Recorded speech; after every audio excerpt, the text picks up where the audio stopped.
Have you ever wondered why, among all the teachings the Buddha gave throughout his life, he concluded with the Lotus Sutra? Why this one text, above all others, was reserved for the final stage of his life? What makes it so unique, so powerful, and so essential to the path of awakening? Welcome back to our channel, where we explore the profound teachings that illuminate the heart and awaken the mind. Today we uncover one of the most mysterious and enlightening truths in Buddhist history. The final teaching of the Buddha, the Lotus Sutra, was not just another discourse. It was a revelation, the ultimate key to the realization that we are already Buddhas in disguise. Let us begin with a deeper question. What if the spiritual journey you're on is not about becoming something better, but about remembering something ancient, hidden, and divine within you? What if the Buddha, in his final teaching, wasn't he pointing us to another path to walk, but to a mirror to finally see who we've always been? For decades, the Buddha taught through skillful means: parables, precepts, meditations, ethical disciplines. He guided people according to their level of understanding, much like a doctor prescribing different medicine for different patients.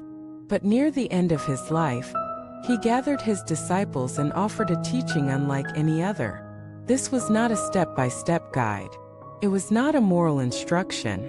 It was a proclamation: you are already enlightened. You have always been. You only need to realize it. That is the essence of the Lotus Sutra.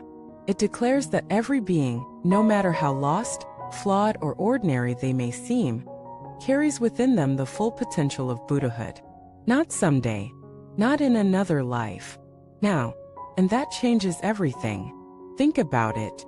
All your striving, all your spiritual work, all your seeking, what if it's not leading you somewhere new, but back to your original self?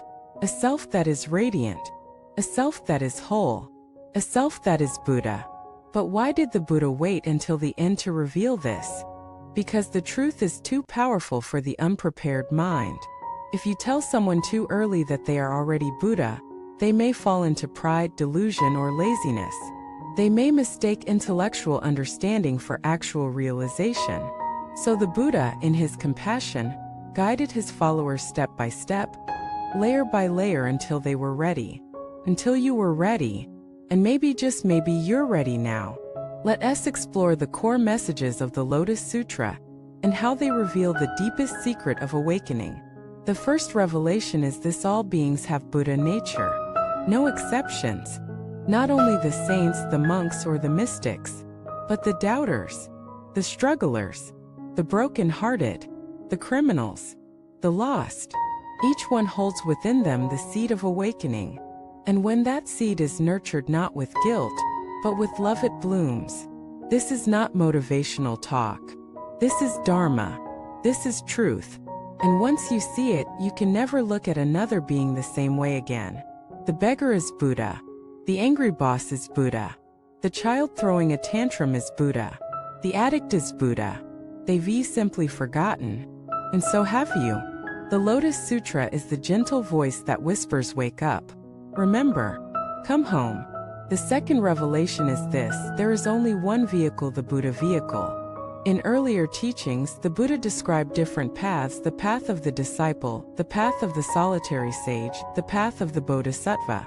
But in the Lotus Sutra, he reveals that these were skillful means. There is ultimately only one path, the path of full awakening.